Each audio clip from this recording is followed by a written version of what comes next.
ओम यां मेधां देवगणाः पितरश्चोपासते तया माम् अद्य मेधयाग्ने मेधाविनं कुरु। गुरु ब्रह्मा गुरु विष्णु गुरुरेव महेश्वरः गुरुः साक्षात् परं ब्रह्म तस्मै श्री गुरवे नमः। नीलाचल निवासाय नित्याय परमात्मने बलभद्र सुभद्राभ्यां जगन्नाथाय ते नमः। सदाशिव समारंभां शंकराचार्य मध्यमाम् अस्मदाचार्य पर्यन्तं वन्दे गुरु परम्पराम्। परम सम्माननीयाः व्यासश्री परिवारस्य महामान्याः सदस्याः गवेषकाः मार्गदर्शकाः भवन्तः जानन्ति व्यासश्री परिवारस्य इयं ज्ञानगंगा यात्रा कोरोना कालात् एव प्रचलति। अस्मिन् क्रमे अस्माभिः एव प्रायशः 30 व्याख्यानानाम् आयोजनम् अस्माभिः कृतम्। इदानीमपि अस्माकं कार्यक्रमः प्रचलति। संस्कृतस्य यद् वैशिष्ट्यं वर्तते तस्य वैशिष्ट्यस्य उपरि पर्यालोचनं भवतु, गवेषणं भवतु इत्येव अस्माकं लक्ष्यं। गत सप्ताहे अस्माभिः एकस्य विषयस्य पर्यालोचनं कृतं। यः विषयः वस्तुतः गवेषणादृष्ट्या पाण्डुलिपीनां प्रकाशनार्थं वा पाण्डुलिपि ग्रन्थेषु गवेषणार्थं यः क्रमः अस्ति तस्य कृते महती उपयोगिनी अस्ति। एतदर्थम् अद्य तु तस्य द्वितीय भागः एव चर्चा भविष्यति। अस्माकं गुरुप्रसाद महोदयाः सन्ति। ते सिद्धार्थ महाविद्यालयस्य एव अध्यापकाः, तत्र गवेषणमपि कुर्वन्ति। महान्तः विद्वांसः वयं सर्वे जानीमः। अद्य ग्रन्थलिपि उपरि एव चर्चा भविष्यति। केन उपायेन ग्रन्थलिपि पठितुं शक्यते, ग्रन्थलिपि पठनकाले किम् असौविध्यं भवति, किं तु सौविध्यं भवति, तस्मिन् विषये पर्यालोचनं भविष्यति। एतदर्थं ते अस्माभिः आहूताः सन्ति। तेषां तु विशिष्टपरिचयः गत पर्याये अस्माभिः प्रदत्तः एव, अद्यापि तेषां स्वागतं करिष्यन्ति। तदर्थम् अस्माभिः संयुक्ताः सन्ति। आचार्य प्रशांत कुमार महला महोदय संयोजकाः, आचार्य प्रमोद चंद्र मिश्र वर्याः अस्माकं तु गुरवः मार्गदर्शकाः महान्तः कवयः ते स्वागतं करिष्यन्ति। दुर्गाशरण रथ महोदय शृंगेरी प्रदेशात् अत्र आगत्य इदानीं मंगलवाक्यं विघ्न निवारणार्थमेव करिष्यति। अन्यनैव प्रकारेण कार्यक्रमस्य परिचालनं स्यात्। अहम् इदानीम् अनुरुन्धे दुर्गाशरण रथ महोदयः एव वैदिक मंगलवाक्येन कार्यक्रमं निर्विघ्नं करोतु। दुर्गाशरण रथ। श्री गुरुभ्यो नमः। हरिः ओम्। धाता रातिः सवितेरञ्जूषन्ताम् प्रजापतिर्निधिपा देवो अग्निः त्वष्टा विष्णुः प्रजया सग्गोरराणो यजमाना यद्रवीणं दधातु सुगावो देवाः सदना अकर्मय आजग्मेदग्गोसवनञ्जुषाणाः धरमाणा वहमाना हविगुष्यस्मे धत्तवसवो वसूनि यां आवह उषतो देवदेवाग्स्तान् प्रेरयस्वे अग्ने सधस्थे जक्षिवाग्नोसः पपिवाग्नोसश्च विश्वेषु घर्मग्स्वरा तिष्ठतानु। हरिः ओम्।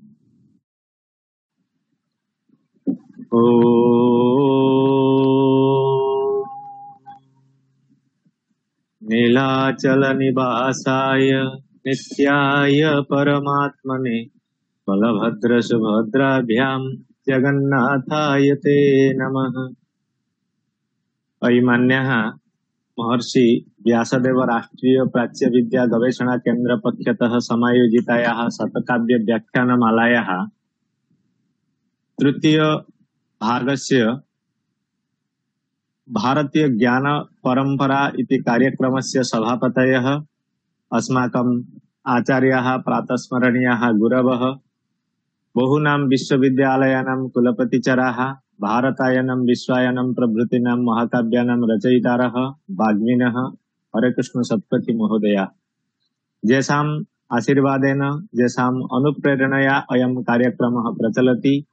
भवन्तः सर्वे जानन्ति ते कार्यव्यस्ताः सन्ति, तथापि यथासमयम् अत्र आगत्य अस्माकं समेषां कृते आशीर्वचन पुरस्सरम् अस्य कार्यक्रमस्य उद्देश्यं प्रतिपादयन्ति इति हेतोः कार्यक्रमस्य आदौ तेषां महोदयानां स्वागतं करोमि, तेषां चरणकमलयोः नतिततिः विनिवेदयामि। पुनश्च यथा भवन्तः श्रुतवन्तः अस्माकं समन्वयकाः उक्तवन्तः, अपरे जे भवन्ति प्रसिद्धाः विद्वांसः साहित्यशास्त्रेषु वैदिकशास्त्रेषु च कृतभूरिपरिश्रमः आशु कवयः विद्वत्तल्लजाः अस्माकम् आचार्याः प्रातस्मरणीयाः प्रमोदचन्द्र मिश्र महोदयाः ये अत्र उपस्थितेभ्यः सर्वेभ्यः आनुष्ठानिकरूपेण प्रतिरविवासरं मंगलाचरणं प्रतिरविवासरं ते कविता माध्यमेन स्वागतं कुर्वन्ति। ते भवन्ति अस्माकं समेषां गुरवः इति हेतोः तेषामपि कार्यक्रमस्य प्रारम्भे अहम् अत्र स्वागतं करोमि, तेषां चरणवन्दनं करोमि। भवन्तः सर्वे जानन्ति अस्माकं समन्वयकाः ये भवन्ति आचार्याः बुद्धेश्वर षडङ्गिनः, ते भवन्ति आशु कवयः साहित्यशास्त्रेषु कृतभूरिपरिश्रमाः छात्राणां कृते दत्तप्राणाः छात्रवत्सलाः भवन्ति। छात्राणाम् उपकारार्थं प्रति रविवासरं नूतनं कार्यक्रमम् आनीय तत्र उपस्थिताः भवन्ति। अतः तेषामपि कार्यक्रमस्य प्रारम्भे स्वागतं करोमि। अपरे ये भवन्ति शृङ्गेरी प्रदेशतः अस्माकं कार्यक्रमस्य निर्विघ्न परिसमाप्त्यर्थं प्रति रविवासरं वैदिकमङ्गलाचरणम् उपस्थापयन्ति। ते भवन्ति अस्माकम् अनुजकल्पाः दुर्गाशरणरथ महोदयाः, तेषामपि अत्र अभिवन्दनं करोमि। यथा भवन्तः श्रुतवन्तः गत रविवासरे अस्माभिः श्रुतं ग्रन्थलिपि परिचयः। तत्र ग्रन्थलिपि परिचयस्य अद्य भवति द्वितीय भागः। यतोहि प्रथमे दिवसे अस्माभिः यत्किमपि श्रुतं तस्य प्रयोगं वा तस्य प्राक्टिस् कथं भविष्यति अद्य अस्माकम् आधारपुरुषाः आर गुरुप्रसाद महोदयाः अत्र उपस्थापयिष्यन्ति। गत रविवासरे ते यथा स्लाइड माध्यमेन तत्र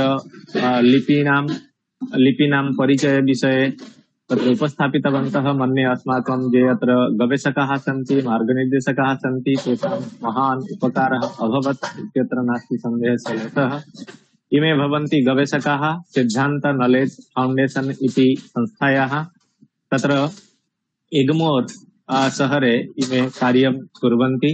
अतः व्यासश्री परिवार पक्षतः तेषामपि अत्र स्वागतं करोमि। भवन्तः सर्वे जानन्ति अत्र ये सर्वे उपस्थिताः सन्ति तेषां स्वागतार्थम् अत्र अस्माकं गुरवः उपस्थिताः सन्ति प्रमोदचन्द्र मिश्र महोदयाः इति हेतोः इदानीम् आचार्याः अनुरुध्यन्ते अत्र उपस्थितेभ्यः सर्वेभ्यः आनुष्ठानिकरूपेण स्वागतं कुर्वन्ति। आचार्य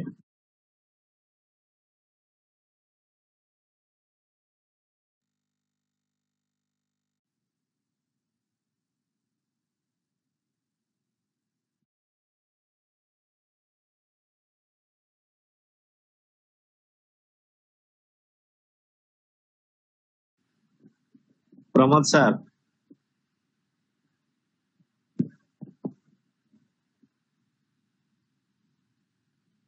सारे अछंती किंतु तांकर म्यूट देखाउची भाईना।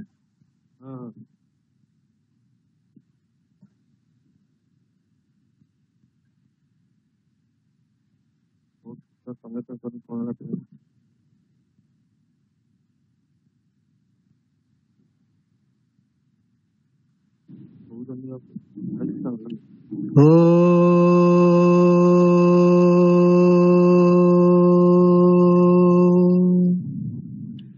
चतुर्मुख मुखं भोज वनहंस वधुर्मम मानसे राजतं नित्यं सर्वशुक्ला सरस्वती परमवन्दनीयाः अध्यक्षपादाः उपस्थिताः सर्वे विद्वद्गौरेयाः अस्माकं महतः प्रमोदस्य विषयोऽयं यत् व्यासस्य नामकम् अनुष्ठानमिदं प्रति रविवासरं अवश्यं कमपि अपूर्वं कार्यक्रमं आनीय समायाति यत्र देशस्य सर्वे विद्वांसः साग्रहमंसग्रहणं कुर्वन्ति। एवं भूतं किमपि अनुष्ठानं नास्ति इति वयं वक्तुं शक्नुमः। यदनुष्ठानं प्रति सप्ताहम् एकं सर्वभारतीयं कार्यक्रमं आयोजयितुं यतते, न केवलं यतते अपितु सफलं च भवति। यतः विश्ववासिनः अत्र सम्मिलिताः सन्ति। एवं भूते अनुष्ठाने वयं पश्यामः अद्य ग्रंथलिपि विचारः वर्तते। कथं ग्रंथलिपिः पूर्णा ज्ञेया सा च कथं बुधैः किमस्ति तत्र स्वारस्यं तस्याः का महनीयता। कथं ग्रंथलिपिः पूर्णा अस्ति सा च कथं बुधैः ज्ञेया तत्र स्वारस्यं किमस्ति तत्र का महनीयता। एतत् सर्वमद्य वयं ज्ञास्यामत्र सभास्थले तदस्थं बुधवृन्दानां सश्रद्धम् अभिनन्दनम्। एतदर्थं सर्वेषां बुधवृन्दानां वयं अभिनन्दनं कुर्मः जे सश्रद्धं अत्र समायाताः। एतत् केवलं न एवं भूतस्य कार्यक्रमस्य जे भवन्ति प्राणप्रतिष्ठातारः अस्माकम् अध्यक्षपादाः हरे कृष्ण शतपथी महाभागाः विश्वविश्रुताः विद्वत्तल्लजाः अध्यक्षाणां प्रथमं वयं स्वागतं कुर्मः।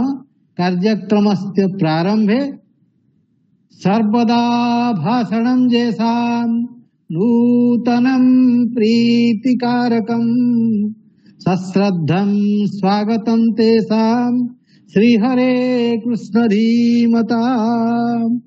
येषां भाषणं कीदृशमस्ति सर्वदा येषां भाषणं नूतनं प्रतीयते। यदा कदापि भवन्तः शृण्वन्तु जं कमपि विषयं शृण्वन्तु एकवारं शृण्वन्तु अनेकवारं वा शृण्वन्तु सर्वदा नूतनता येषां भाषणे विराजते। पुनश्च येषां भाषणं सर्वेषां प्रीतिकारकं भवति। सर्वदा भाषणं येषां नूतनं प्रीतिकारकं सश्रद्धं स्वागतं तेषां श्रीहरे कृष्ण धीमता। अस्माकं अध्यक्षवर्याणाम् अपूर्वा प्रतिभा काचित् वेधसा प्रदत्तास्ति। अपूर्वा प्रतिभा येषां विदुषां चित्ततोषिका तेषां सुस्वागतं कुर्वे अध्यक्षाणां सुमेधसाम्। अद्य अत्र आधार पुरुषरूपेण विराजन्ते गुरुप्रसाद महोदयाः जेतावत् ग्रंथलिपि विशारदाः तेषामपि कार्यक्रमस्य प्रारम्भे वयं स्वागतं कुर्मः।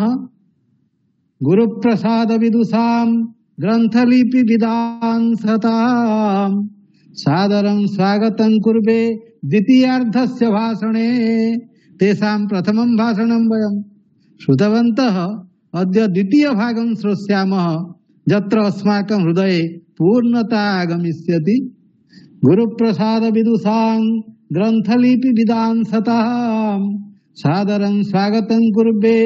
द्वितीयार्धस्य भाषणे वयं पश्यामः अस्माभिः सह सन्ति समन्वयकवर्याः बुद्धेश्वर षडङ्गिनः। इयं सभा कथं मनोहरा स्यात् तदर्थं जे निरन्तरं यतन्ते सभां मनोहरां कर्तुं जे यतन्ते प्रतिक्षणं सानन्दं स्वागतं तेषां बुद्धेश्वर षडङ्गिनाम्।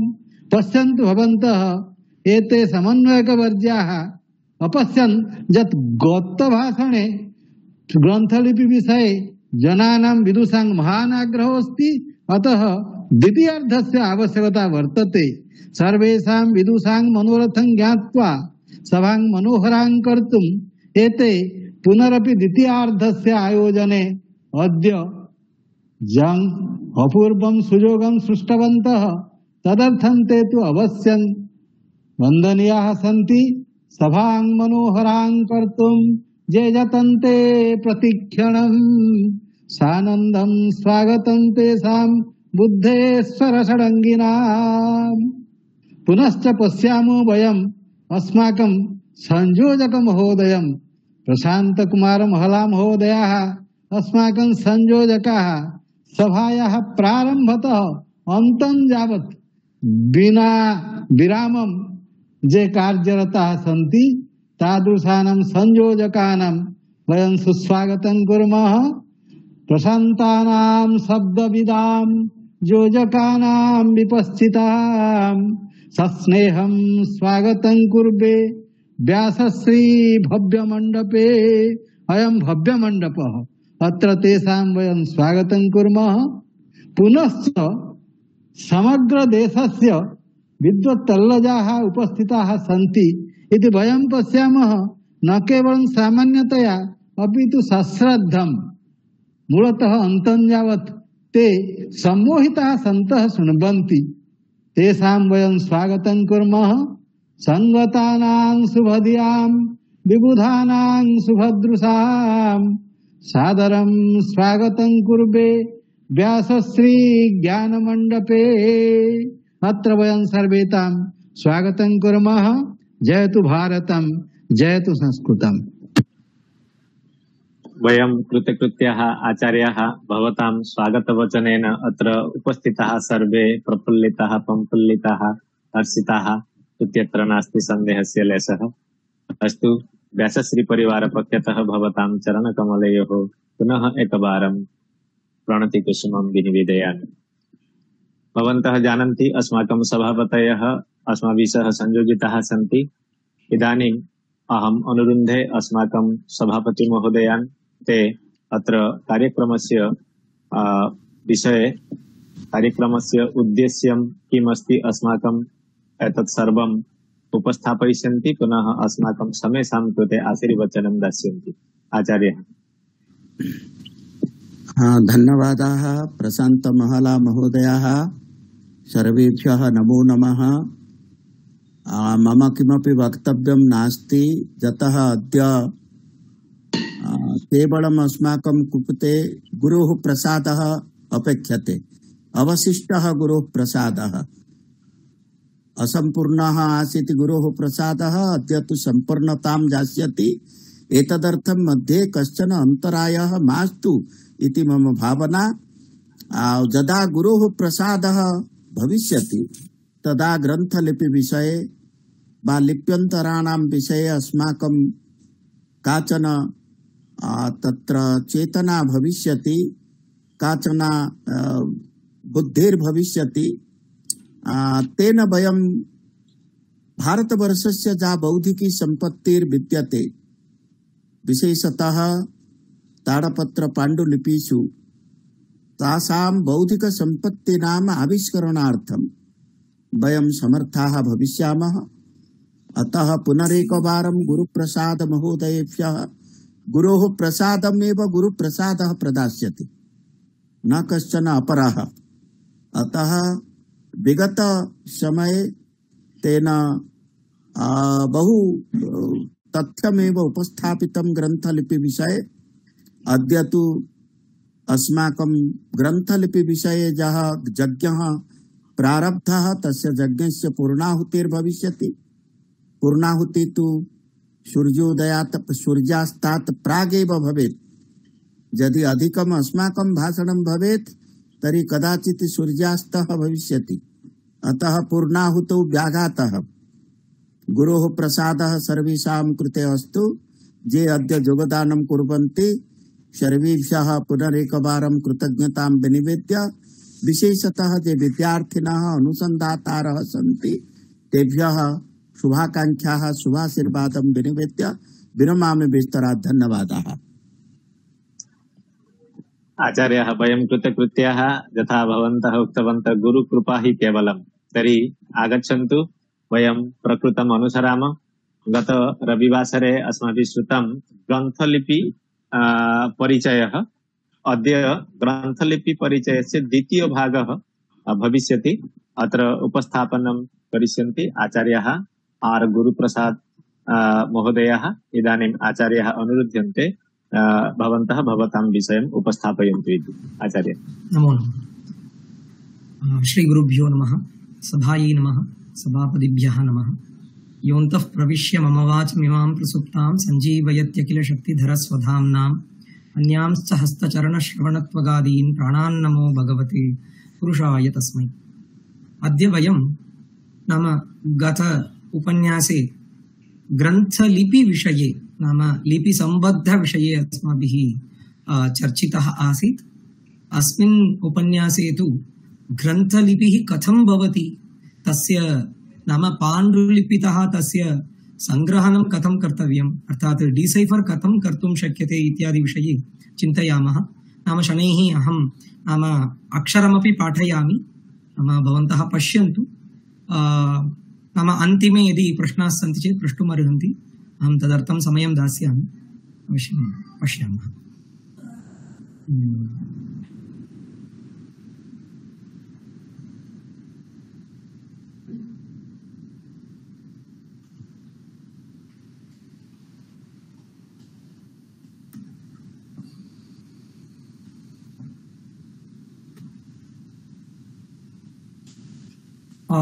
तत्र अस्माभिः एवं कश्चन सम्प्रदायः अस्ति, एवं लिख्यते अस्माकं।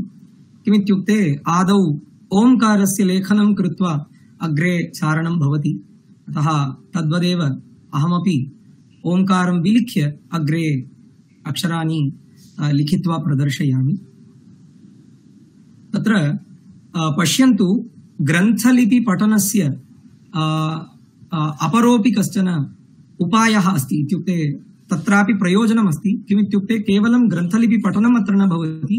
ग्रन्थलिपि पठनेन नाम ग्रन्थलिपेः अध्ययनेन मलयाळं लिपिः इति या वर्तते तस्यापि अध्ययनम् अनेनैव सम्भवति। इत्युक्ते अत्यधिकं भेदः न दृश्यते।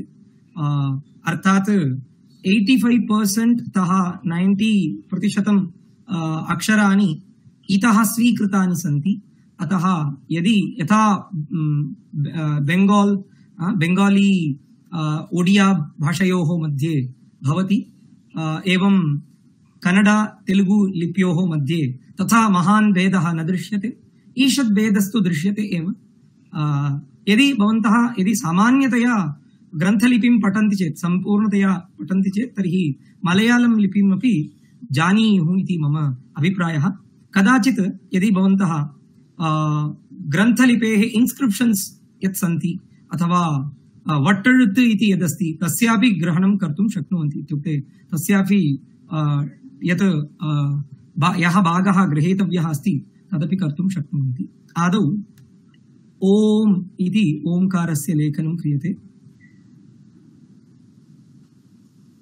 एवं लिखित्वा अयं तु ओकारः वर्तते ग्रन्थलिप्यां। पार्श्वे यदि वयम् एतादृशं लघु वर्तुलाकार चिह्नं स्थापयामः तर्हि तस्य ओम् इति सङ्केतः भवति। नाम अनुस्वारस्य सङ्केतः एव एवं क्रियते ग्रन्थलिप्यां।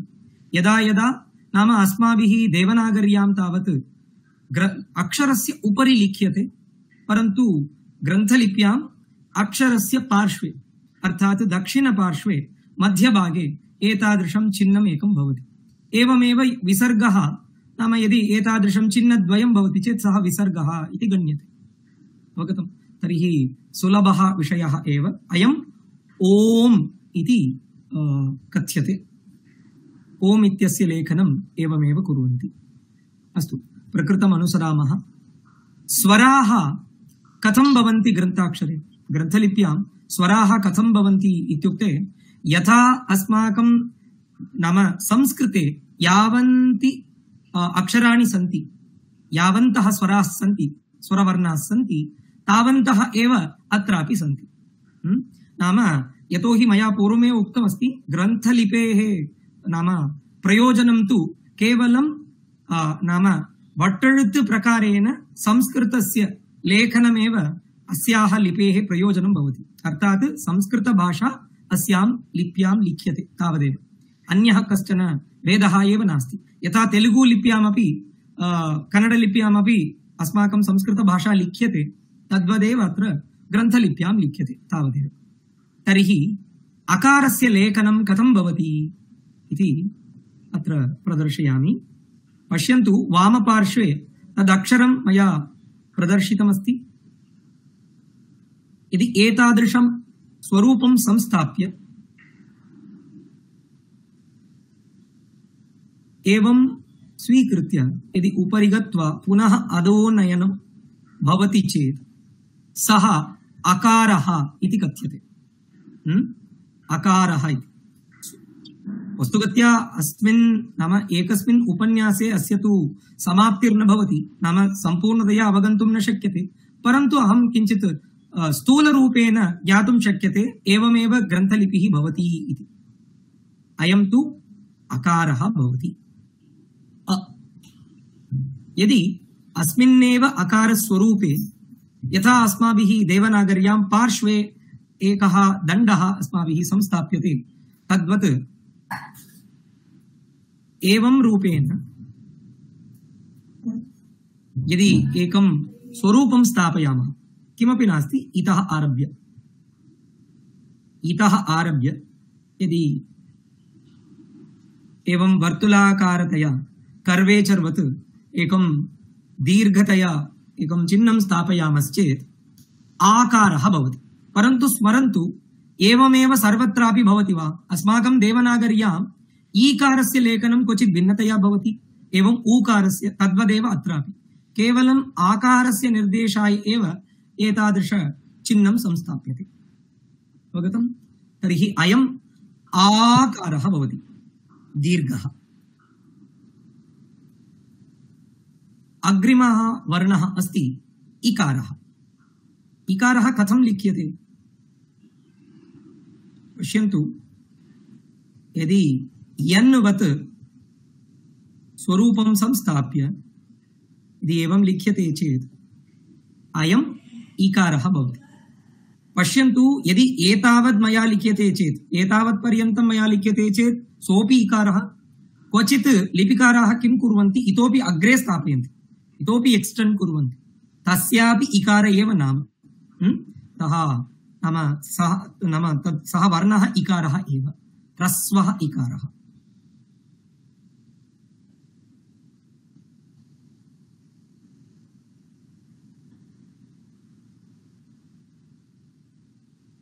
यदि एतदेकवारं दृष्ट्वा यदि भवन्तः पाण्डुलिपिं पश्यन्ति चेत्, अर्थात् तत्र फोलियो पश्यन्ति चेत्, तर्हि अवश्यं भवन्तः ऐडेण्टिफै कर्तुं शक्नुवन्ति, अवश्यं नाम निर्देष्टुं शक्नुवन्ति अयं वर्णः इकारः, अयं वर्णः अकारः इति। परन्तु कश्चन क्लेशः आदौ अनुभूयते, परन्तु इदमित्थतया वक्तुं न शक्नुवन्ति चेदपि ऊहापोहतया वक्तुम् अवश्यं शक्नुवन्ति। अयं तु इकारः। तर्हि ईकारस्य लेखनम् अत्र न क्रियते। यथा देवनागर्याम् उपरि एकं चिह्नं संस्थाप्यते चेत् इकारः भवति, परन्तु अत्र क्वचित् भिन्नं स्वरूपम् अस्ति। पश्यन्तु, एवं विलिख्य एतादृशं स्वरूपं पार्श्वे, दक्षिणपार्श्वे वामपार्श्वे च पुनः अनुस्वारवत् चिह्नं संस्थाप्यते चेत् उभयत्रापि भवेत्। उभयोः पार्श्वयोः अपि स्थाने एतादृशं चिह्नं भवेत्। यदि तच्चिह्नं नास्ति चेत् सः रकारः भवति, अर्थात् रेफः भवति। अवगतम्? यदि एतादृशं चिह्नं न दृश्यते क्वचित्, तर्हि पाण्डुलिप्यां नाम ग्रन्थलिप्यां रेफः भवति। महोदय, एवं संस्थापितमस्ति, अधः एवं संस्थाप्यते, उभयमपि समानमेव, भेदः नास्ति। इकारः एवमपि संस्थाप्यते, एवमपि, तत्र क्लेशः नास्ति। परन्तु ध्यातव्यः विषयः कः इत्युक्ते, ध्येयः विषयः अस्ति इदं चिह्नम्, अत्र विद्यमानं चिह्नं। यदि इदं चिह्नं न भवति उभयत्र, तर्हि सः रेपः भवति। यदि तद् भवति तर्हि सः ईकारः भवति, दीर्घः ईकारः जातम्।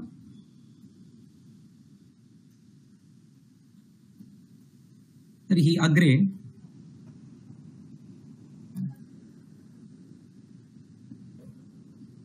पश्यन्तु, उकारः, अयम् उकारः यः अस्ति सः अधुनातन तमिळभाषायामपि द्रविडभाषायामपि उपलभ्यते। अधुनातन तमिळभाषायां ग्रन्थलिप्यां तु अयमेव, परन्तु अधुनातन तमिळभाषायामपि अयम् उकारः एव उपयुज्यते, अयमेव उकारः। तर्हि ह्रस्वः उकारः, उ ह्रस्वः उकारः। यदि अस्यैव लेखनं कृत्वा तस्य उपरि एतादृशं स्वरूपं संस्थाप्यते चेत् ऊ भवति, दीर्घः ऊकारः, ऊ इति। उपरि विद्यमानः ह्रस्वः उकारः, अधो विद्यमानः वर्णः दीर्घः ऊकारः। अवगतम्? तर्हि अस्माभिः षड् अक्षराणि अस्माभिः एतावता दृष्टानि। अकारः, आकारः, इकारः, ईकारः, उकारः, ऊकारश्च।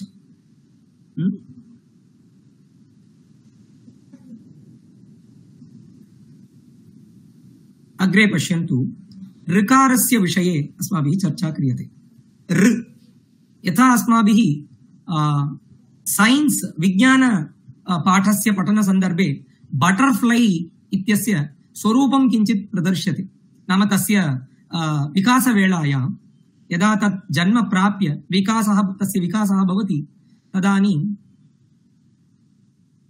तस्य स्वरूपम् एवमेव भवति क्वचित्। तादृशं किञ्चित् स्वरूपम् अस्य।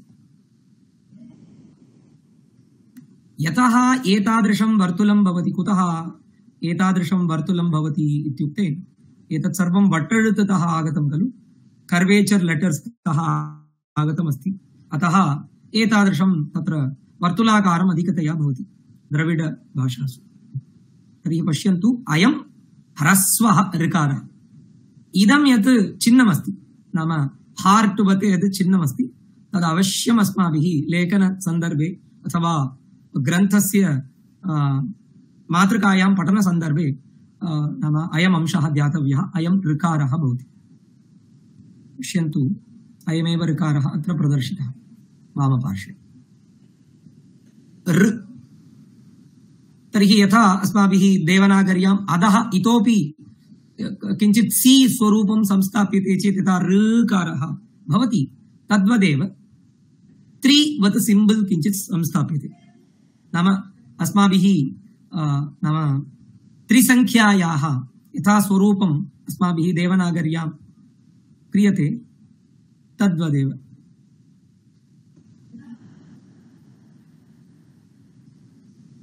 अवगतं वा? नाम यथा तत् त्रि इत्यस्य स्वरूपं भाति तथा लेखनीयम् अस्ति। तर्हि अयं दीर्घः ऋकारः भवति। यदि तच्चिह्नं नास्ति चेत् ऋकारः ह्रस्वः, तच्चिह्नम् अस्ति चेत् दीर्घः ऋकारः ऋ इति आगतम्। एतादृश वर्णः संस्कृते अस्ति वा इति चेत् अत्यन्तं विरलतया प्रयुज्यते, परन्तु उपयोगस्तु दृश्यते, परन्तु विरलतया प्रयोगः दृश्यते। वेदे तु अधिकतया अस्य स्वरस्य प्रयोगः दृश्यते। अतः वैदिक यदि सम्बद्ध मातृकाः उपलभ्यन्ते चेत् तदानीम् अस्य उपयोगः भवति एतादृश नाम स्वरस्य। अग्रे लकारः अस्माभिः अवगम्यते। लकारः ल कथं लिख्यते पश्यन्तु।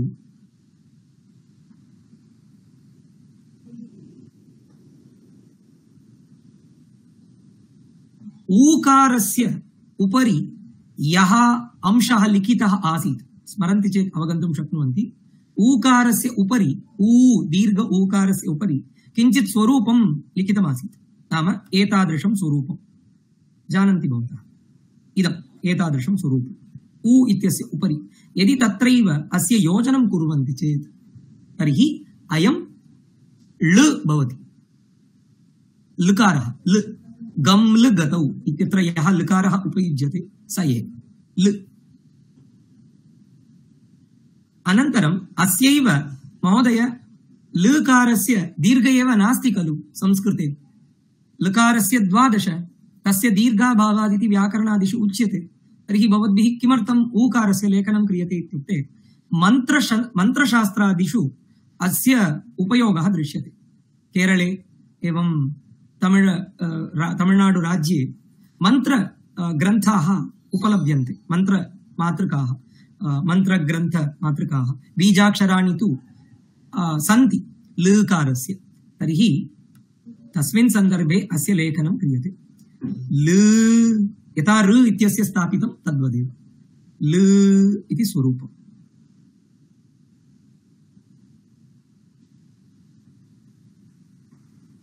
ल इति अवगतम्? तर्हि अस्माभिः एतावता 10 स्वराः समापिताः, लकारपर्यन्तं 10 स्वराः ल ल इति। अग्रे अस्ति ये ऐ ओ औ खलु। स्मरन्तु तमिळभाषायां ह्रस्वः कश्चन एकारः अस्ति, ए इति उच्यते, परन्तु अस्माकं संस्कृते दीर्घः एव वर्तते खलु, ह्रस्वः नास्ति, ए ओ ऐ औ इत्यादीनां। तर्हि अत्र तु एकारः अस्ति वा नास्ति वा इति कदाचित् अस्माकं सन्देहः स्यात्। ह्रस्वः एकारः कश्चन अस्ति वा इत्युक्ते नास्ति, यतोहि संस्कृतभाषायाः एव इयं लिपिः वर्तते इति कारणात् अत्रापि ह्रस्वः नास्ति। महोदय तर्हि किमर्थं लकारः आसीत् इति न प्रष्टव्यम्, यतोहि मया पूर्वमेव उक्तमस्ति मन्त्रशास्त्रे तस्य उपयोगः दृश्यते इति। अस्तु, तर्हि एकारस्य लेखनं कथं भवति पश्यन्तु। यदि एतावत् लिख्यते चेत् अयं व इति नाम ग्रन्थे उच्यते। तमिळ् भाषायामपि अयं वकारः भवति, नाम व्यञ्जनवर्णः वकारः व। यदि अत्रैव किञ्चित् अग्रे योजनं भवति,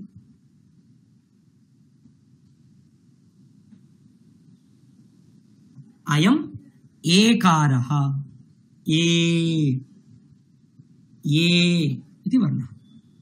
स्मरन्तु द्रविडभाषायाम् अयं भागः अस्ति खलु, अयं भागः एतावान् भागः ए इति उच्यते, ह्रस्वः एकारः। इदमेव स्वरूपं तत्र, अवगतं वा? इदं न भवति, केवलम् एतावत्। यदि दीर्घः स्थापनीयश्चेत् एवं स्थापयन्ति ए इति, परन्तु केवलं ज्ञानार्थं वदामि तावदेव। तर्हि अयं कः वर्णः? एकारः। यदि एकारस्य लेखनं कृत्वा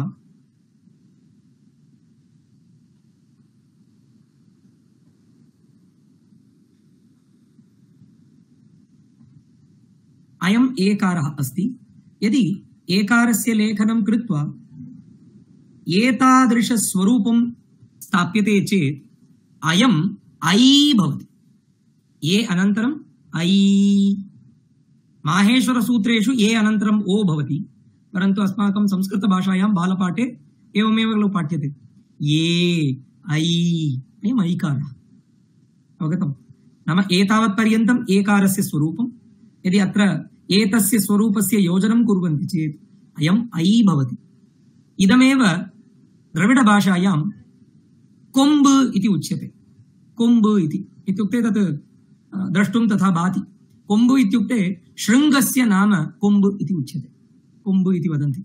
यथा अस्माभिः ककारं विलिख्य उपरि एका रेखा संस्थाप्यते खलु, उपरि एतादृशं, तद्वदेव। महोदय, एकारस्य दीर्घं कथं लिख्यते? एकार अत्र तु एकारस्य दीर्घ एव नास्ति खलु, तदेव उक्तवान्। अस्माकं संस्कृतभाषायां दीर्घः एकारः एव खलु अस्ति, ह्रस्वः एव नास्ति। अयं अस्तु अस्तु, किन्तु मलयाळभाषायां ह्रस्वमपि अस्ति। अवगतं। तर्हि तत्र नारायण महोदय, अन्तिमे एव प्रश्नं करिष्यामः। कंटिन्यू करोतु गुरुप्रसाद, अति सम्यक् वदति, मध्ये विघ्नं स्यात्। अस्तु गुरुप्रसाद, प्लीज कंटिन्यू। अग्रे सारयामि। अस्तु, तर्हि अयं तु कः वर्णः अस्ति? एकारः अस्ति। अयं तु ऐकारः अस्ति।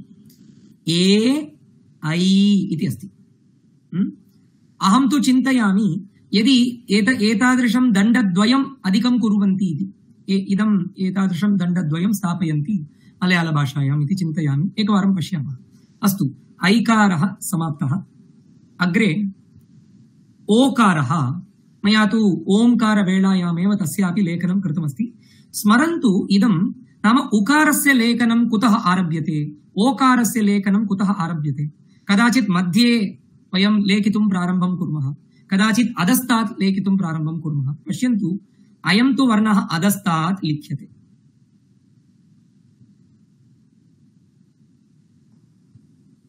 अयम् ओकारः यः अस्ति, मातृकासु अपि अधिकतया एवमेव लिख्यते। नाम इतोपि बृहत् स्वरूपमपि कदाचित् ते प्रययेयुः स्थापयितुं लिपिकाराः। नाम तेषां स्वेच्छया लिखन्ति खलु, अतः कदाचित् इतोपि बृहत् स्वरूपं संस्थापयन्ति। परन्तु यत्किमपि वा भवतु, एतादृशं स्वरूपम् अस्ति चेत् तर्हि अयम् ओकारः। ओकारः एवमेव लिख्यते। तर्हि यदि ओकारम् एवं संस्थाप्य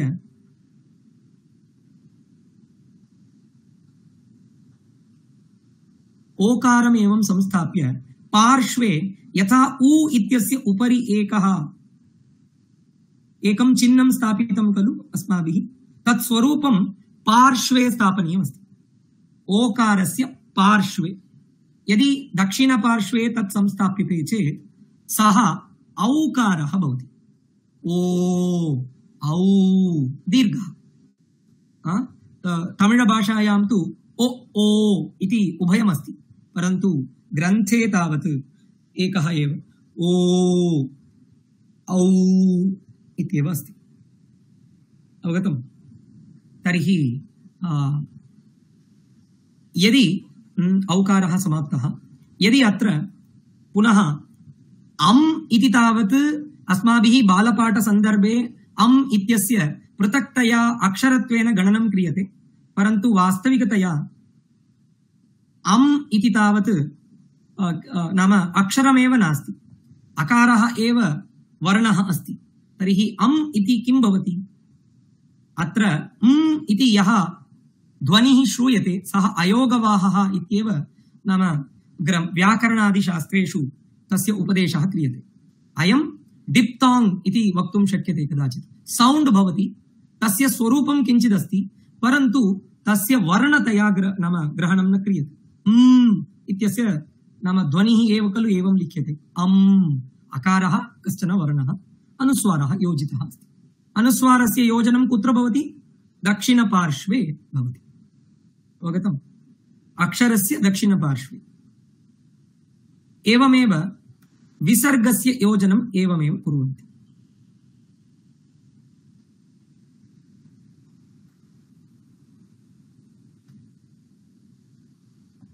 विसर्गस्य योजनम् एवं कुर्वन्ति।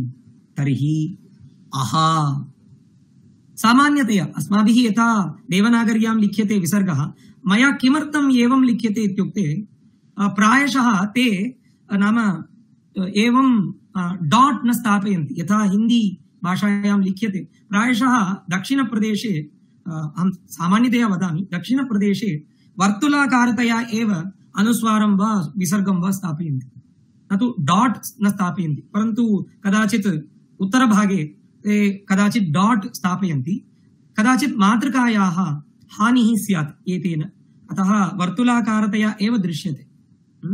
अथवा यथा तस्य नाम मातृकायाः रन्ध्रता न स्यात् तथा लिखन्ति, नाम अनुस्वारस्य विसर्गस्य लेखनं जातम्। अधुना अस्माभिः कियत्पर्यन्तं समापितं? स्वरवर्णाः समापिताः।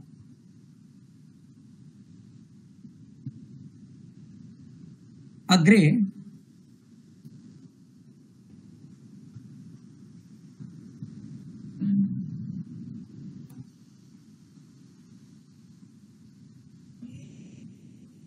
अयोगवाह विषयेपि मया प्रायशः उक्तः, अनुस्वारः एवं विसर्गश्च।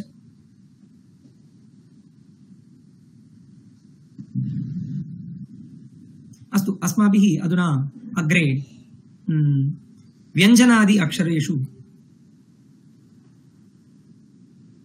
अक्षरविषयेषु पश्यामः।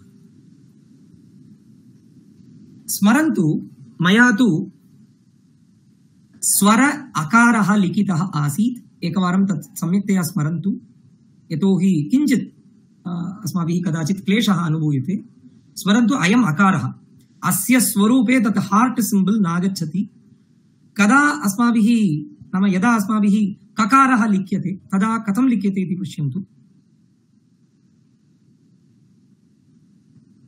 अयम् अंशः अधिकतया भवति, तदपि उपरि अस्माभिः न गम्यते।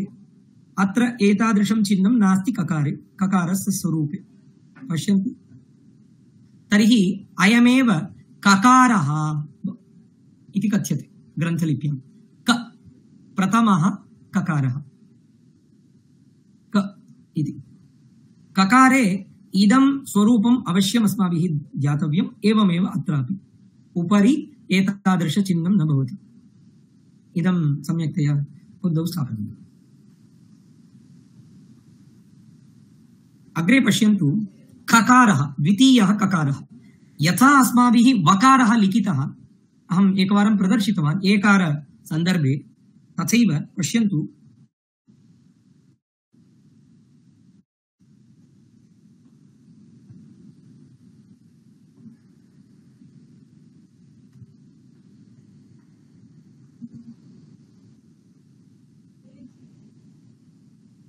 अत्र यत् बेण्ड् दृश्यते इदम् अवश्यम् अत्र स्यात्।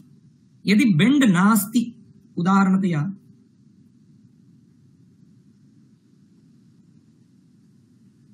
एतादृशं लिख्यते चेत् अयं वकारः भवति,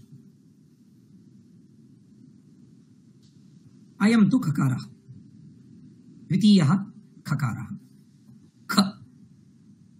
अवगतम्? तत्र एतत् यत् बेण्ड् अस्ति, वक्रतया अस्ति, तस्य विषये किञ्चित् ज्ञेयम्। तावदेव। परन्तु उभयोः लेखनं समानतया एव भवति।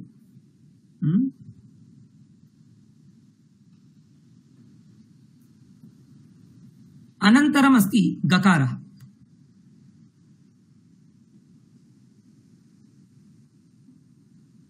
पश्यन्तु, अयं गकारः, तृतीयः गकारः, ग।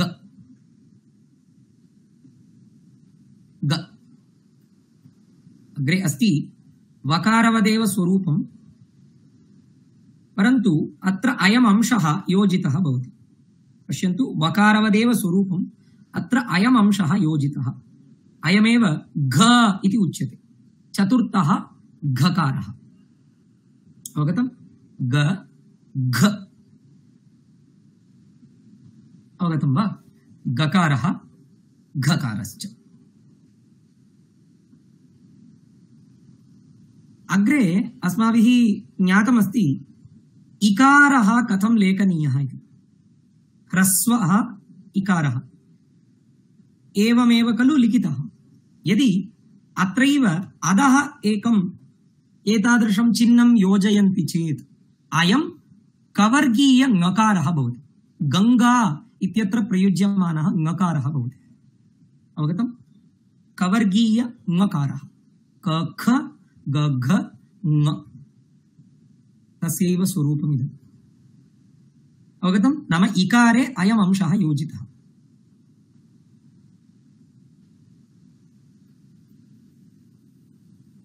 अस्तु, तर्हि अग्रे चवर्गः।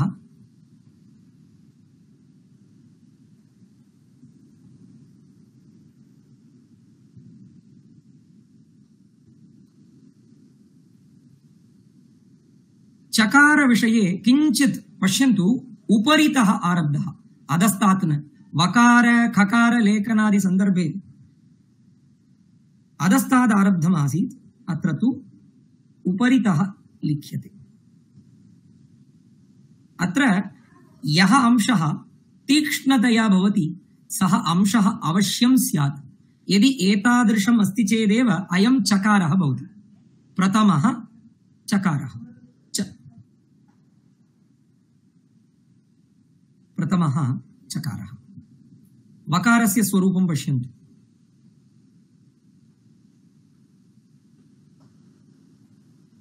वकार चकारयोः भेदः दृश्यते वकारः अधः आरभ्यते चकारः आरब्धः अस्यैव चकारस्य अत्रैव यदि एवं कुर्वन्ति अयं भागः अस्ति खलु इतः यदि एवं भवति तर्हि द्वितीयः चकारः अयम् अंशः यत्र भवति सः द्वितीयः चकारः छ च छ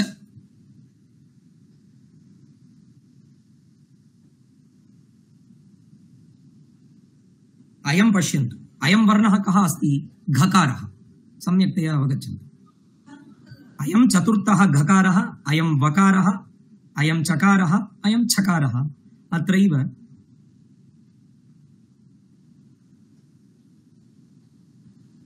खकारमपि योजयामि ख व घ समानतया भवति चकार छकारौ समानतया भवतः च छ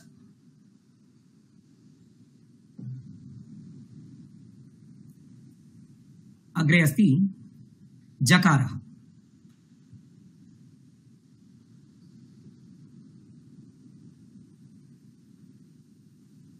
अस्माभिः यथा इकारः लिखितः यदि तत्रैव एतादृशं चिह्नं भवति चेत् पश्यन्तु इकारः एवं लिख्यते खलु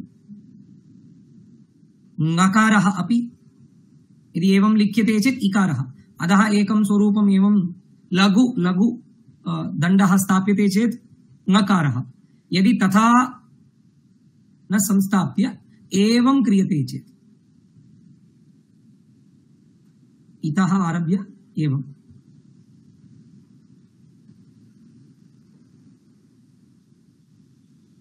अयं भवति जकारः ज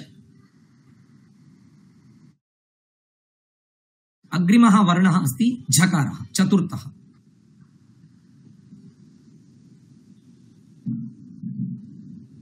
एतावत् विलिख्य तत्र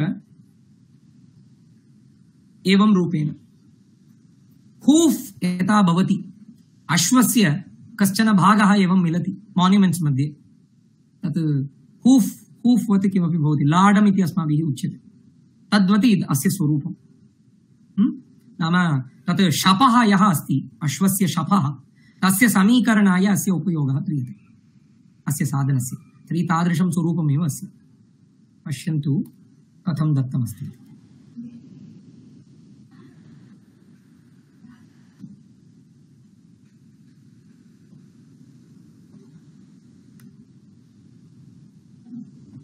अवगतं तर्हि अयं झकारः भवति चतुर्थः झकारः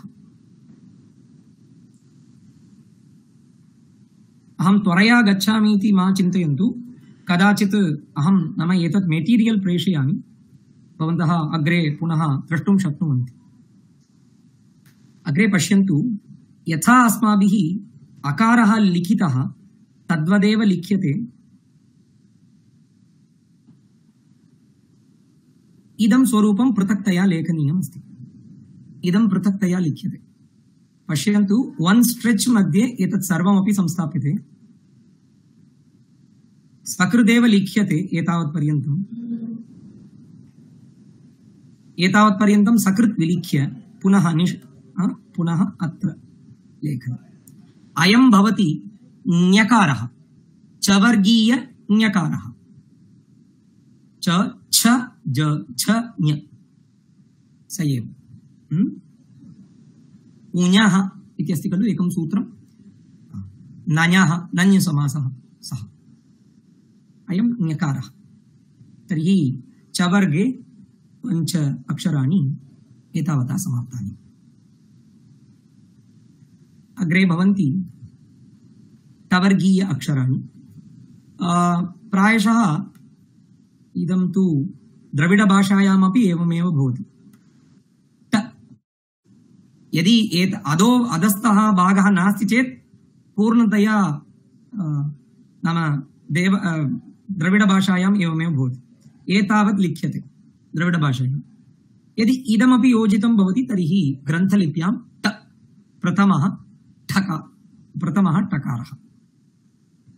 अग्रे पश्यन्तु, यथा वर्तुलाकारतया एकं स्वरूपं स्थापयन्ति अयं ठकारः भवति। यथा देवनागर्याम् एतादृशं स्वरूपमेव भवति खलु, उपरि किञ्चित् शिरोरेखादिकं संस्थाप्यते, परन्तु अत्र न भवति, केवलं वर्तुलाकारतया इदं स्वरूपं नाम ओवल् रूपेण न भवति, वर्तुलाकारतया भवति, एकं रौण्ड् भवति तावदेव। ट ठ। अग्रे पश्यन्तु, इदं तु उपरितः मध्यभागतः न उपरितः आरभ्यते। पश्यन्तु पुनः तद्वदेव हार्ट्वत् तत् चिह्नम् अर्धांशतया भवति। एतावत् भवति चेत् तर्हि ड तृतीयः डकारः, डमरुः सः डकारः। यदि अत्रैव वर्तुलाकार चिह्नम् अत्र भवति चेत् तर्हि तद् भवति ढक्का डकारः भवति।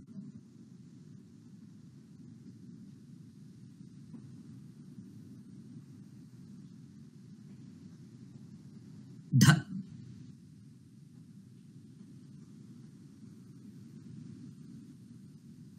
अवगतं वा?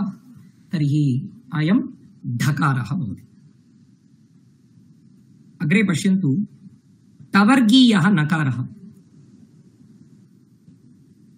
एतत् सर्वं टिपिकल ग्रन्थाक्षरं भवति इदं। यतोहि भट्टळित् प्रभावः अत्र अस्ति इत्येतत् सूचनाय एतादृश अक्षराणि सन्ति। पश्यन्तु कथं कर्वेचर् अस्ति, पश्यन्तु रौण्ड् रौण्ड् रौण्ड् रौण्ड्, तदेव भट्टळित् इत्यस्य स्वरूपं। यथा तेलुगु भाषायाम् एवं तेलुगु लिप्यां कन्नड लिप्यां पश्यन्ति तद्वदेव।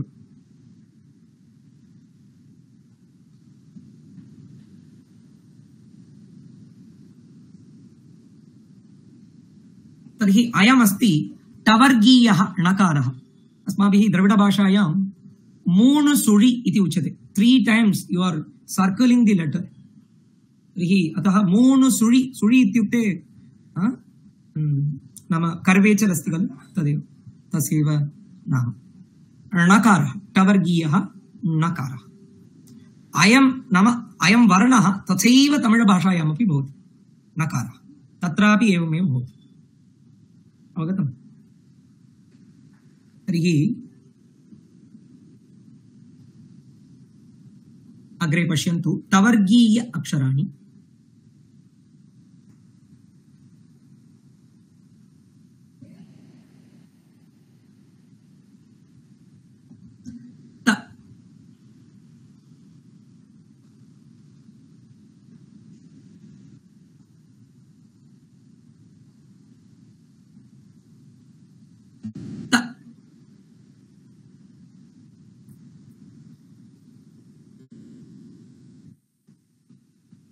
अवगतं वा?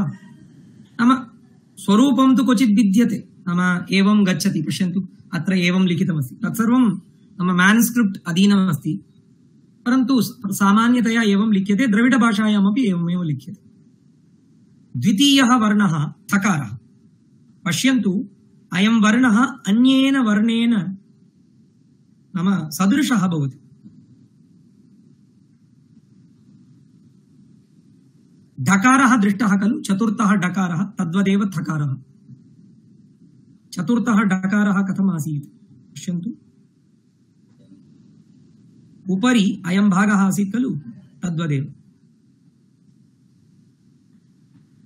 थ, द्वितीयः थ, थकारः रथः यदि इदं स्वरूपं नास्ति चेत् इदं स्वरूपम् अत्र नास्ति चेत् सामान्यतया लिख्यते चेत्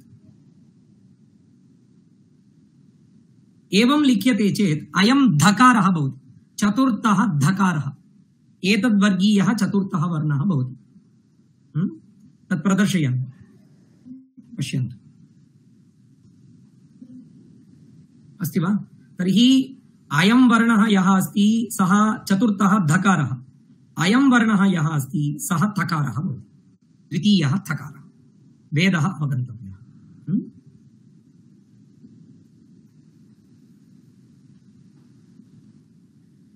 अग्रिमवर्णः अस्ति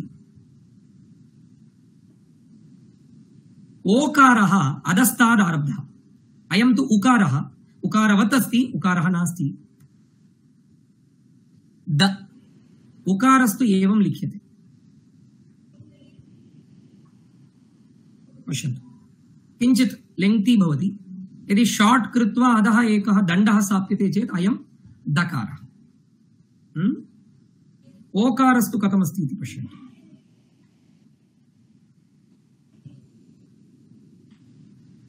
भेदम् अवगन्तुं शक्नुवन्ति अयम् ओकारः अधस्ताद् आरब्धः एतदुभयमपि मध्यतः आरब्धः अस्ति उकारश्च दकारश्च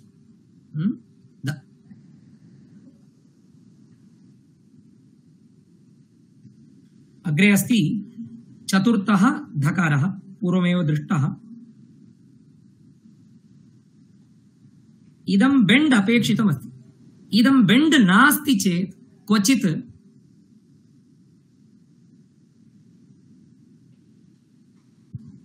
अयं यकारः भवति व्यञ्जनवर्णः यकारः अन्तस्थवर्णः यकारः भवति एतत् बेण्ड् नास्ति पश्यन्तु इदं बेण्ड् एव नास्ति अयं तु धकारः बेण्ड् अस्ति अग्रे द्रष्टुं शक्नुवन्ति अहं प्रदर्शयामि अधस्थः यकारः उपरितनः धकारः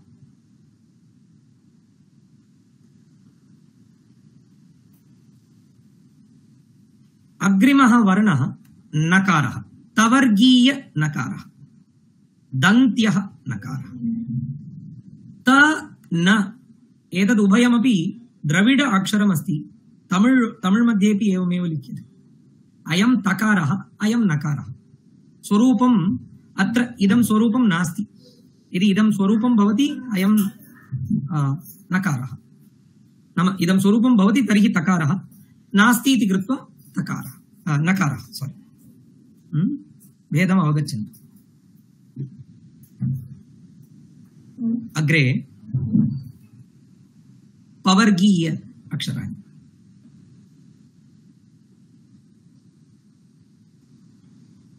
पश्यन्तु प व ख इत्यादीनां भेदः अवगन्तव्यः एतत् नाम मध्ये विद्यमान गैप् यदस्ति तद् अधिकं भवति वकारे तु एवमेव स्वरूपं वकारे तावान् नाम मध्ये विरामः नासीत् गैप् तथा नासीत् अत्र तु तथा गैप् अस्ति खलु तर्हि अयं पकारः पकारस्य स्वरूपं पश्यन्तु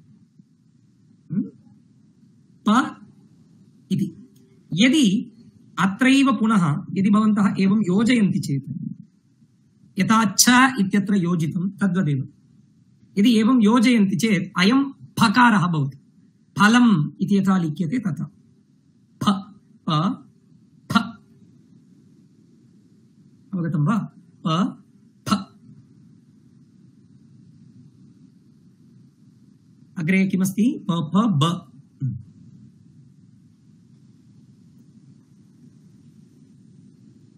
इदं किञ्चित् भिन्नं भवति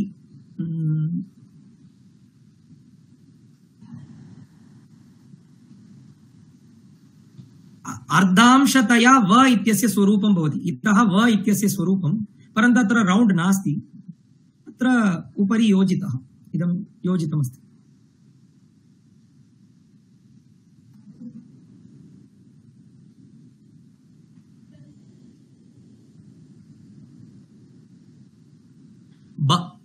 तृतीयः बकारः अग्रे चतुर्थः भकारः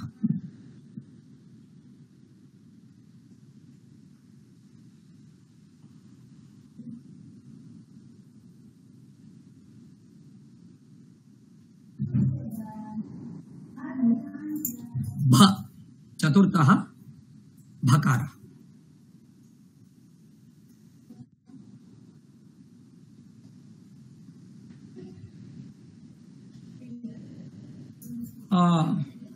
अग्रिमः वर्णः अस्ति मकारः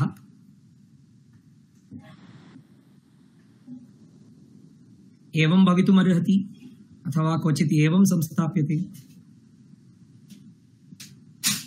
एतावत् नाम कंप्लीट न कुर्वन्ति कदाचित् कंप्लीट भवति एतावत् नाम तत् लिपिकारानुसारं यथा कथञ्चित् लेखितुं प्रभवन्ति ब भ म अवगतम् तर्हि पञ्च वर्गीयवर्णाः समाप्ताः सन्ति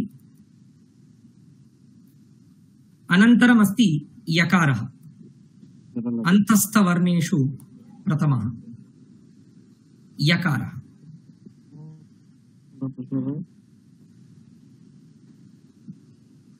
स्मरन्तु कदाचित् समानतया अपि लिख्यते नाम अत्र गैप अस्ति खलु क्वचित् दृश्यते क्वचित् न दृश्यते परन्तु इदमेव अस्माभिः ध्यातव्यम् अयम् अंशः यदि अत्रैव कर्वेचर भवति चेत् सः धकारः धर्मः धकारः यदि तत् कर्वेचर नास्ति तत् बेण्ड् नास्ति चेत् तर्हि फ्लैट अस्ति चेत् सः यकारः य अनन्तरवर्णः अस्ति रेफः खलु रकारः पश्यन्तु अयमेव वर्णः अत्र स्मरन्तु महोदय एवं लिखितमस्ति अत्र तु एवं लिख्यते स्ट्रेट अस्ति भवन्तः बेण्ड् कृतवन्तः इति उभयथापि चलति मैन्युस्क्रिप्ट्स् मध्ये उभयथा दृश्यते अतः र अयं रेफः र अत्रैव यदि पार्श्व नाम उभयत्र उभयोः पार्श्वयोः यदि भवन्तः तत्र वर्तुलाकारं स्थापयन्ति चेत् वर्तुलाकारचिह्नम् ईकारः भवति तावदेव ई य र अनन्तरमस्ति डब्ल्यू इति स्वरूपमस्ति खलु तदेव आङ्ग्ले तत् संस्थाप्य उपरितः एव यदि एवं भवति यथा अस्माभिः gmail.com इत्यतः पूर्वं किं संस्थाप्यते @ इति सिम्बल् संस्थाप्यते खलु @ तर्हि तादृशम् एकं चिह्नमस्ति लकारस्य ल य र ल लवः अग्रिम स्वरूपमस्ति व इदं तु दृष्टमस्ति अस्माभिः व तत्र बेण्ड् इत्यादिकं नास्ति बेण्ड् शार्प् कर्वेचर् तत् किमपि न भवति सामान्यतया लिख्यते व ल व कदाचित् भवतां जिज्ञासा स्यात् मङ्गलम् इत्यत्र कथं लिख्यते अस्माभिस्तु अधुनातनकाले सामान्य लकारः एव संस्थाप्यते परन्तु मैन्युस्क्रिप्ट्स् मध्ये तु एवमेव उपलभ्यते मङ्गलम् इत्येव प्रयोगः तर्हि तस्य लेखनं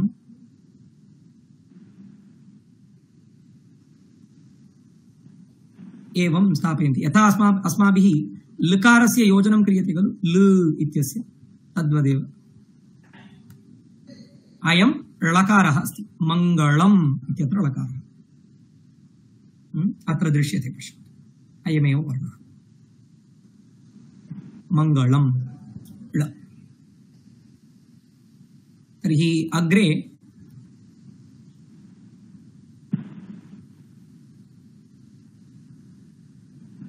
सशसः ऊष्मानः आदौ तालव्यः वर्णः कथं लिख्यते पश्यन्तु मलयाळ लिप्यामपि एवमेव भवति प्रायशः एवमेव भवति पश्यन्तु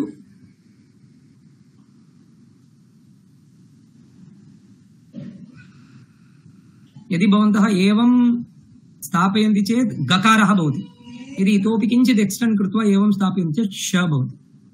अवगतं? श तालव्यः शकारः, शङ्करः शकारः। यदि मूर्धन्यः शकारः स्थापनीयश्चेत् ववतेव स्वरूपम्, एतावत् पर्यन्तं ववत् स्वरूपम्। अग्रे किं क्रियते? पश्यन्तु, किञ्चित् एक्स्टेण्ड् कर्तव्यम्, उपरि पुनः वामपार्श्वे,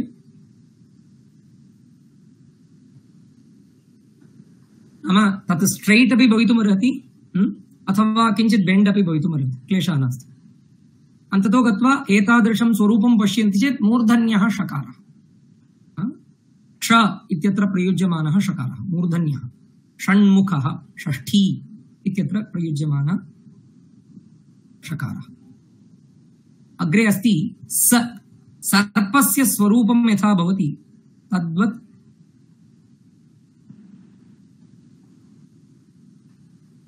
परन्तु ग्रन्थाक्षरे एवं न लिख्यते, क्षम्यताम्, एवं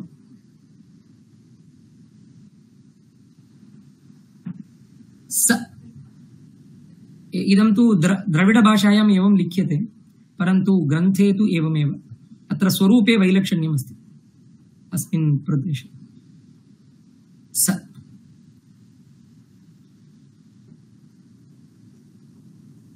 व ग इत्यनयोः मेलनं भवति, व ग मेलनं। स सर्पस्य यथा गतिरस्ति तद्वत्। स अनन्तरवर्णः अस्ति हकारः।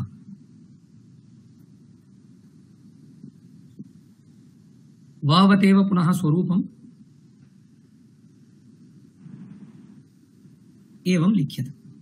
इदम् अयं भागः अस्ति खलु, अत्र अग्रे स्थापितः भागः, सः भागः द्रविडभाषायां र इति उच्यते। र इत्युक्ते अत्रैव द्रविडभाषायां लिपिद्वयमस्ति। अयं कश्चन र, अर्थात् एवं लिख्यते तस्यैव, इत्युक्ते लघु रेपः दीर्घरेपः इति उभयमस्ति। पेरियर चिन्नर इति द्रविडभाषायाम् एवं लिख्यते, दीर्घरेपस्य स्वरूपम् एवं भवति। अवगतम्? अयं तु हकारः, हयग्रीवः इत्यस्य हकारः। ह जातं वा? कदाचित् यदि कदाचित् व्यञ्जनतया, शुद्धव्यञ्जनतया लिख्यते चेत् कथं लिखन्ति सामान्यतया अहं सूचयामि। यदि अत्रैव एतादृशं स्वरूपं योज्यते चेत्, एकवारं पृथक् कृत्य लिखामि। ककारः एवं वर्तते खलु, ककारः वर्तते खलु, ककारस्य उपरि अत्र यदि एवं एकं स्वरूपं दृश्यते चेत् सः हलन्त, तदेव हलन्त चिह्नं भवति, व्यञ्जनस्य चिह्नं क। अयं तु क, यदि तन्नास्ति चेत् अकारेण योजितः इति अस्माभिः चिन्तनीयम्। तदस्ति चेत् अयं तु क इति भवति। अवगतम्? क। एवमेव प्रायशः सर्वेषामपि अक्षराणाम् एवमेव लेखनं कर्तव्यं।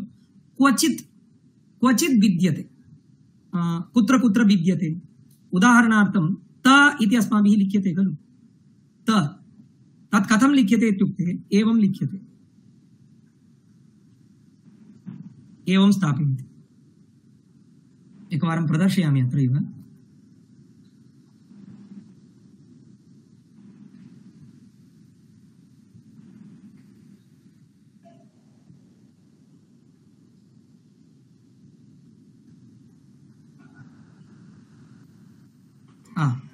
इदं स्वरूपं पश्यन्तु।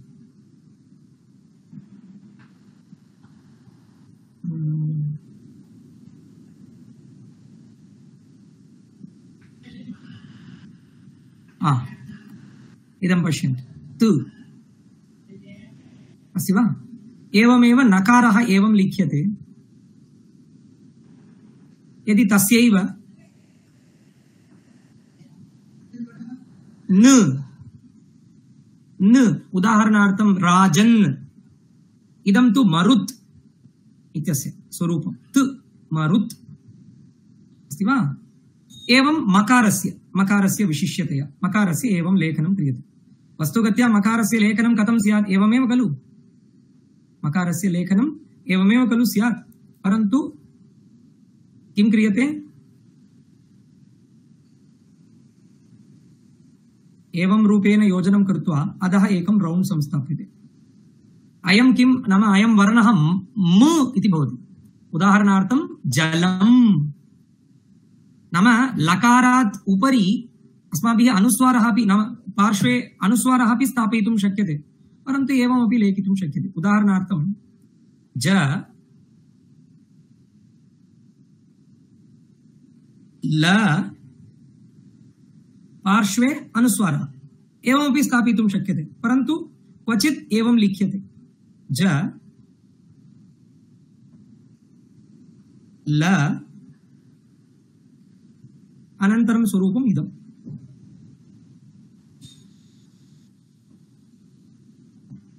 जलम् इदं तु जलम्। अवगतं वा? तर्हि एवं क्वचित् ईषत् क्वचित् भेदः दृश्यते। पश्यन्तु, नाम ङकारस्यापि एवं प्रत्यङ् आत्मा इत्यत्र ङकारः अस्ति खलु, एवं लिख्यते खलु, तत्रैव योजनं भवति एवं रूपेण। ङकारं संस्थाप्य एवं लिख्यते खलु, अयमेव वर्णः। तर्हि एवं रूपेण अस्माभिः हलन्तचिह्नानि स्थापनीयानि। अस्माभिः तु प्रायशः नाम स्वरभागः एवं व्यञ्जनभागश्च अत्र दृष्टाः। यदि कदाचित् नाम कालान्तरे यदि भवताम् अपेक्षा अस्ति चेत् तदानीं स्वरव्यञ्जनम् एवं संयुक्ताक्षरं च पश्यामः। अधुना मास्तु, नाम यावत् पाण्डुलिपि कृते अपेक्षितमस्ति, परन्तु यदि पाण्डुलिपि मध्ये नाम गवेषणं कर्तव्यम् अस्ति चेत् तर्हि पूर्णतया अस्माभिः अध्येतव्यमस्ति, यतोहि संयुक्ताक्षरं विना तत्र कार्यं न चलति। पश्यामः, यदा समयः मिलति तदानीं पश्यामः। यदि सन्देहाः सन्ति चेत् प्रष्टुमर्हन्ति, स्थापयामि।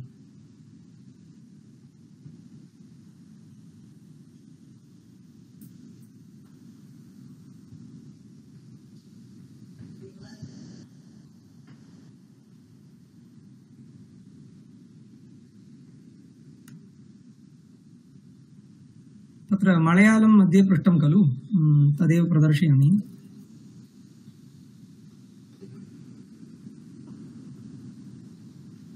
नारायणन् महोदय, भवन्तः कोऽपि प्रश्नः आसीत्, इदानीं पृच्छन्तु। मलयाळं लिप्याम् एकारस्य ह्रस्वः अस्ति, तथा ओकारस्य अपि ह्रस्वः अस्ति। इदं पश्यन्तु, अहम् अत्रैव प्रदर्शयामि। प्रायशः द्रविडलिपिवत् एव भवति, परन्तु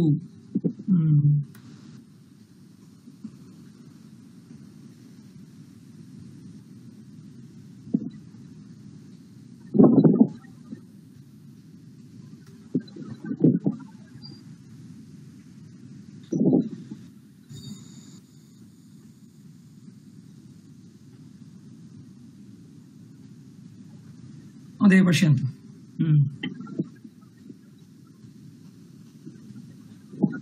यदि तथा पृच्छन्ति चेत् एवम् अनयोः भेदः दृश्यते। ए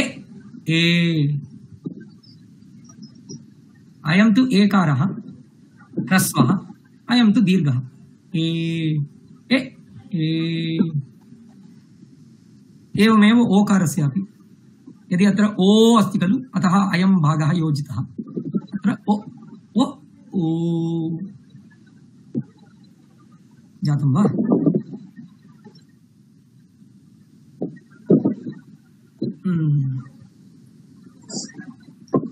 अस्तु, तर्हि यदि सन्देहः नास्ति। धन्यवादः। धन्यवादः। तर्हि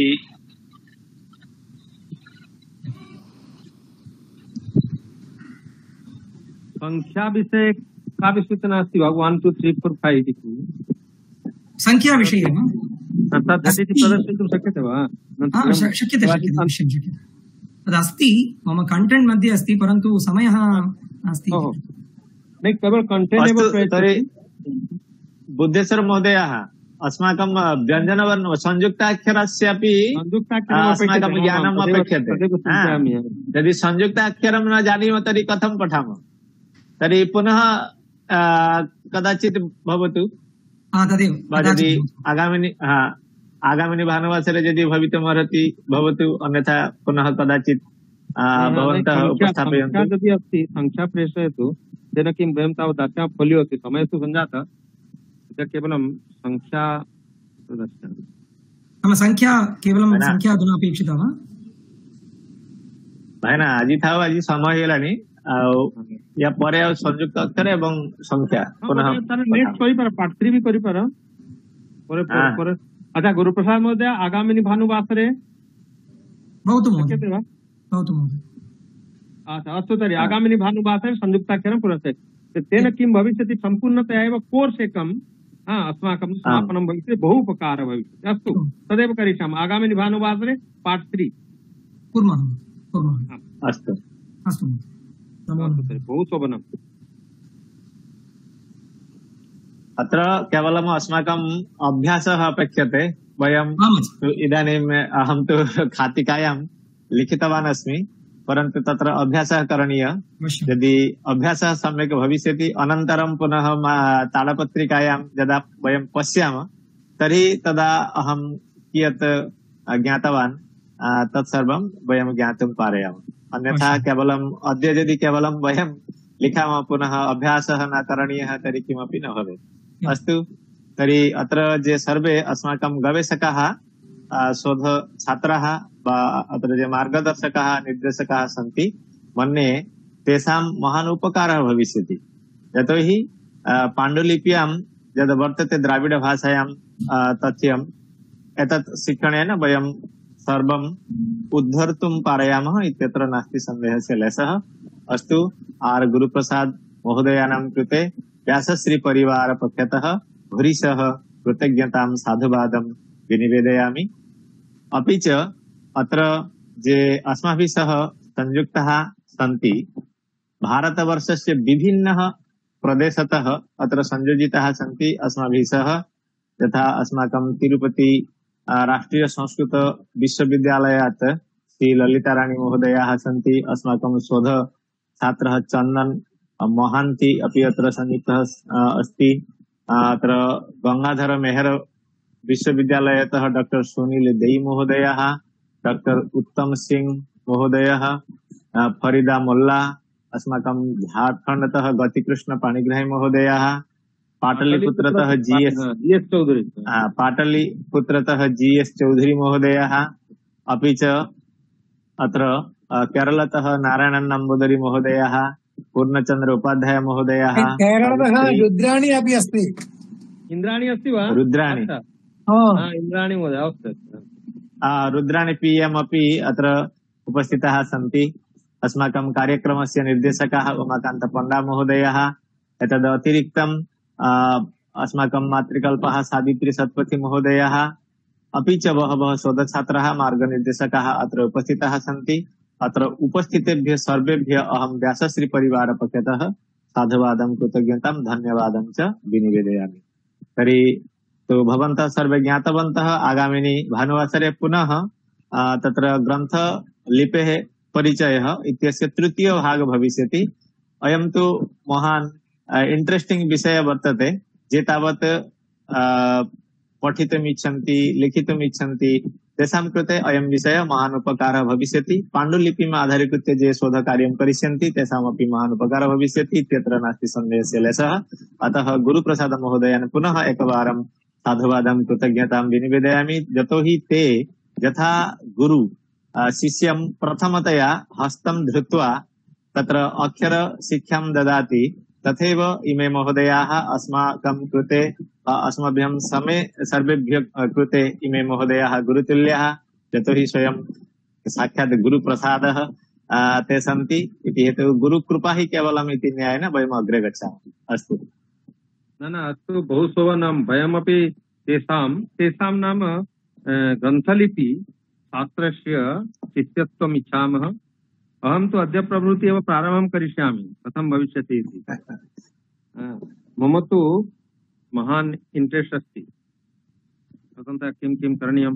यतोहि चन्दन महान्त इदानीं मया प्रेषितं गुरुप्रसाद महोदयः पाण्डुलिपि, तदपि पश्यन्तु किं अस्ति किं न। परवर्तिनि पर्याये वयं तावत् तस्य पर्यालोचनं करिष्यामः। अस्तु 40 to 45 मिनिट्स् एनफ।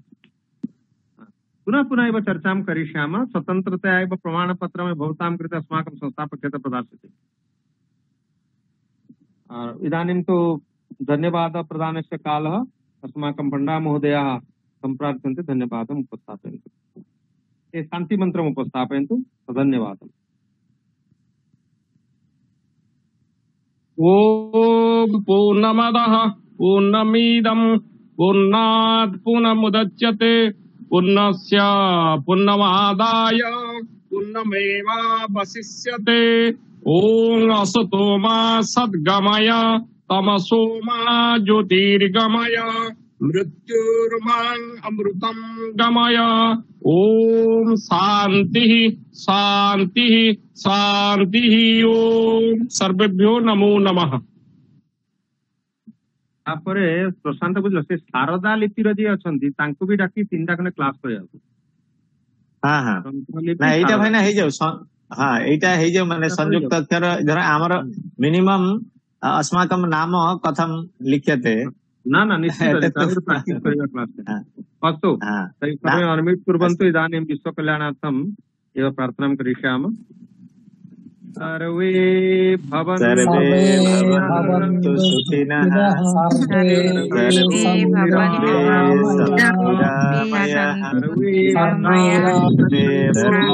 भद्राणि